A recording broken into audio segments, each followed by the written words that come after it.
Hi guys, ഇന്നൊരു അവിയലായാലോ? എന്തായാലും ഈ അവിയലൊരു സ്പെഷ്യൽ അവിയലാട്ടോ. കാരണം എന്താണെന്നറിയോ, ഈ അവിയൽ തയ്യാറാക്കിയത് ചേട്ടച്ചാരാണേ.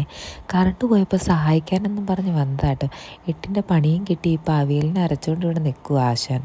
എന്തായാലും അരച്ചരച്ച് തളർന്ന്. കാരണം അവിയലിന് മാത്രമല്ല, പച്ചടിക്കും കിച്ചടിക്കും ഒക്കെ അരക്കേണ്ടി വന്ന്. എന്തായാലും അവിയൽ സൂപ്പറായിരുന്നു കേട്ടോ. അമ്മിക്കല്ലിൽ അരച്ചത് കൊണ്ടായിരിക്കാം ഇന്നൊരു ചെറിയ സദ്യ ഉണ്ടാക്കേണ്ട ഒരു കുഞ്ഞ് വിശേഷം ഞങ്ങൾക്കുണ്ടായി.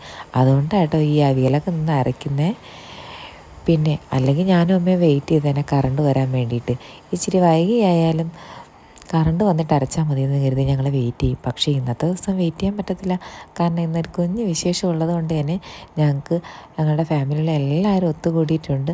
അതുകൊണ്ട് ഒരു കുഞ്ഞ് സദ്യ തയ്യാറാക്കാമെന്ന് വെച്ചിട്ടാട്ടോ ചേട്ടനും ഈ അമ്മിക്കല്ലിൽ കൂടി അരയ്ക്കേണ്ടി വന്നത്. കഷ്ടകാലത്തിന് കറണ്ട് പോയെന്ന് വേണം പറയാൻ. കാരണം അവിയലിന് മാത്രമല്ല, അരച്ചരച്ച് അവസാനം പച്ചടിക്കും കിച്ചടിക്കും ഒക്കെ അരയ്ക്കേണ്ടി വന്നു. എന്ന് വെച്ച് ഈ ഇലയിൽ പച്ചടിയൊന്നും കിച്ചടിയൊന്നും കാണാനില്ലല്ലോ എന്ന് നിങ്ങൾ വിചാരിക്കും. പക്ഷേ പച്ചടിയും കിച്ചടിയൊക്കെ ഉണ്ട് കേട്ടോ. ആ ഇലയിൽ ഇരിക്കുന്ന ആൾക്കാർക്ക് പച്ചടിയും കിച്ചടിയൊന്നും ഇഷ്ടമല്ലെന്നേ. അതുകൊണ്ട് അതിനകത്ത് വിളമ്പാത്തെ. മേശപ്പുറത്ത് മാത്രമല്ല, തറയിലും ഞങ്ങൾ ഇരിക്കുന്നുണ്ട്. ഫാമിലി എല്ലാവരും കൂടെ ഒത്തുകൂടിയുണ്ട്. മേശപ്പുറത്തും തറയിലും ഉള്ള സ്ഥലത്തൊക്കെ ഞങ്ങൾ നിറഞ്ഞിരുന്നാണ് കഴിക്കുന്നത് കേട്ടോ. എന്തായാലും പായസവും ചിക്കൻ കറിയും കൂട്ടി നല്ലൊരു സദ്യ